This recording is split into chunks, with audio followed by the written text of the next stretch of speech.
Konbanwa minasan. Kyo desu. Recently, I went to the library to pick up a book talking about World War II, and I wanted to give you guys an opportunity to see what Americans learn about World War II in our school systems. And this book is more catered toward middle schoolers about 10 to 14 years old. So I figured I'd just read a few points and you guys let me know what you guys think about it. What was the bombing of Hiroshima? In the early morning of August 6, 1945, an American B-29 bomber flew toward Japan. The plane was named the Enola Gay after the mother of its pilot, Colonel Paul Tibbets. And its cargo was a weapon unlike any of the world had known. As the bomber flew closer to its target, Tibbets revealed to his crew what the secret weapon was.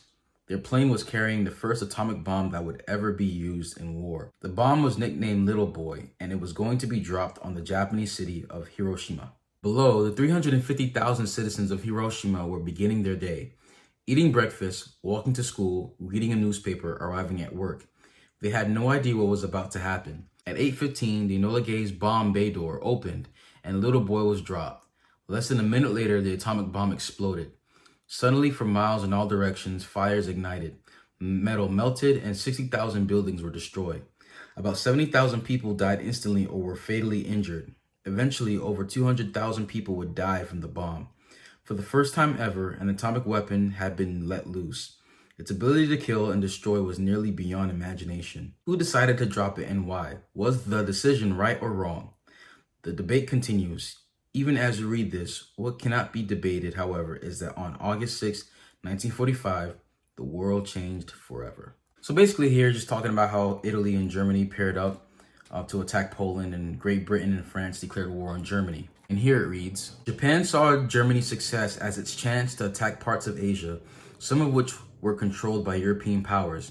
Japan had already begun a brutal invasion of China in 1937. In 1940, Japan invaded the French Indochina, which today is Vietnam. However, for its military goals, Japan needed lots of metal and oil. The problem was that these came from the United States. Americans did not like selling Japan these materials, knowing of its plans. Also, Japan and Nazi Germany had been allies since 1936. President Roosevelt soon banned the sale of metal and oil to Japan. This made the Japanese government very angry. The Japanese military wanted to end American power in Asia once and for all. The United States knew this and believed that an attack might come. In fact, it looked almost certain, but no one imagined where it would take place. In the early morning of December 7th, 1941, over 350 Japanese planes suddenly filled the skies above Pearl Harbor. Bombs fell.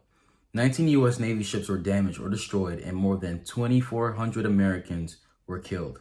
The next day, the United States declared war on Japan. At first, Japan scored victories against the United States and its allies. It won attacks on Hong Kong, British, Malaya, and the Philippines.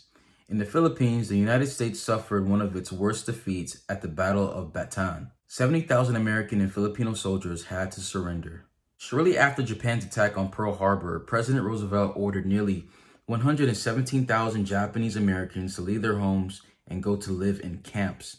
These men and women and children were American citizens. Many families had sons serving in the U.S. military, and yet they were put behind barbed wire and watched by armed officers in guard towers. Journalist Michiko Kakutani wrote of her mother's family. They were allowed to take only what they could carry. Everything else had to be sold, thrown out, given to friends, or put in storage. My family was placed in a horse stall, 10 feet by 20 feet, furnished with army coats and still smelling of horse manure.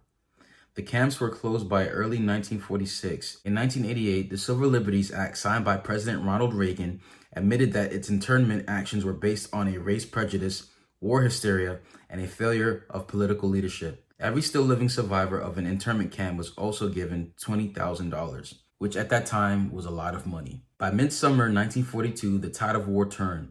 The Americans put Japan on the defensive. The Allies now advanced steadily toward Japan. Island after island in the Pacific was captured. Eventually, Japan itself was within reach of U.S. bombers. Would massive bombings destroy Japan's major cities and the war in the Pacific as well? Or would a new kind of weapon be needed to make Japan surrender? For years, Roosevelt had a group of scientists working on a new kind of weapon, something way more deadlier than anything seen before, an atomic bomb.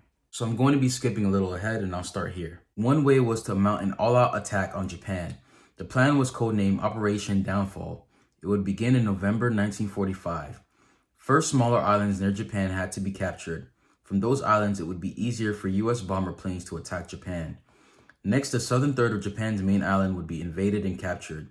This required American soldiers to land on Japanese shores from warships.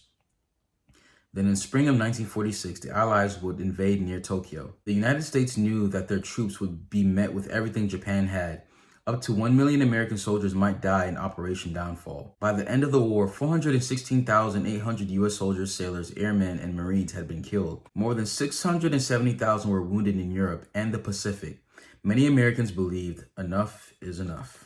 Millions of Japanese were likely to die as well. Japan prepared its entire population to fight off the Americans. In June 1945, Japan launched a campaign called the Glorious Death of 100 Million. The Japanese believed it was a glorious or noble act for every man, woman, and child to die for their country. In July 1945, the United States wrote out terms for Japan's surrender. A surrender would avoid starting Operation Downfall or using the atomic bomb. But Japan refused to give up. So this is the bombing of Hiroshima. At 8:16 a.m. on August 6, 1945, the first atomic bomb ever used in war exploded on Hiroshima. Within a second, the bomb's fireball was 900 feet in diameter. The blast traveled outward of 7,200 miles per hour. For miles in all directions, metal melted, birds burst into flames in midair. Paper, 6,400 feet away, that's farther than 21 football fields, ignited. Hiroshima simply ceased to exist. A survivor, Michihiko Hachiya, noted in his book, Hiroshima Diary, nothing remained except a few buildings of reinforced concrete. The city was like a desert except for scattered piles of brick and roof tile. I know of no word or words to describe the view. For many hours, the Japanese government, based more than 400 miles away in Tokyo, did not know what had happened. Communication with Hiroshima had suddenly stopped. Vague reports of some sort of large explosion began to emerge. The first real news of what happened came 16 hours later when the United States announced the bombing. For miles in all directions, people burned. The closest to the explosion died instantly. 9 out of 10 people half a mile or less from the ground zero were dead within minutes. Ground zero means the exact point where the bomb exploded. Survivors recall the blinding light and an overwhelming wave of heat. The prints on the fabrics of people's clothing were burned onto their skin. The shadows of their bodies were seen on walls. The few who had survived had a hard time finding help. Nearly all doctors and nurses were killed or injured. Only 3 of 45 civilian hospitals remained. Medical supplies quickly ran out. Panic set in. Skipping ahead to when the war ends. 16 hours after the bombing of Hiroshima, President Truman again called for Japan's surrender. He told Japan to expect a rain of ruin from the air, like of which has never been seen on this earth. Japan, however, still would not accept defeat. So on August 9th, 1945, 3 days after the Hiroshima bombing, the United States dropped an atomic bomb on Nagasaki, Japan. The second atomic bomb was nicknamed Fat Man. After the Nagasaki bombing, Japan finally agreed to the U.S. surrender terms. On August 15th, Emperor Hirohito gave a radio address to his nation. He announced Japan's surrender. On September 2nd, surrender papers were officially signed on the USS Missouri in Tokyo Bay. World War II was over. So the book does go a little bit further about what happened to Japan after the fact, but I think I'm going to stop there. Again, this book was made for middle schoolers and it's from an American's perspective, but let me know what you guys think about what this book taught about World War II in America. Does it match with Japan? You guys let me know. Honto, arigatou gozaimasu. Minna, kyotsukete. Ja ne.